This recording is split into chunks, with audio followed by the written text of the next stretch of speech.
A legal challenge by campaigners against the high-speed rail project HS2 was rejected by the Court of Appeal today. The proposed line will connect London with the north by cutting through the countryside of Buckinghamshire and Oxfordshire. For those living along the route and their local authorities, it's been a constant battle to try to stop it, one that so far they're no closer to winning. Paul Brand has more. They couldn't slow the advance of High Speed 2 today.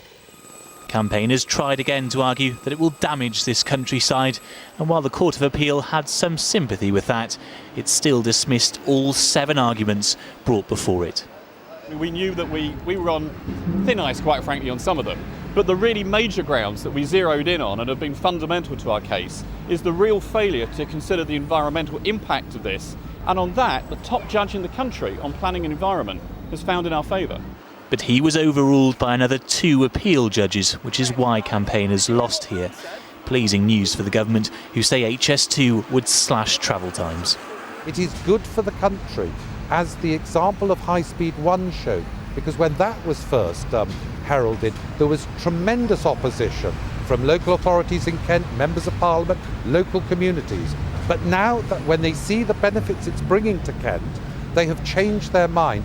When it comes to HS2, though, campaigners aren't giving up just yet, and they essentially have 2 options left. One is to take their appeal here to the Supreme Court. They have been given permission to do that. The other is to try and stop the plans getting through there. MPs are still waiting to fully vote on the project. Both, though, are a bit of a long shot at stopping something now fairly close to happening.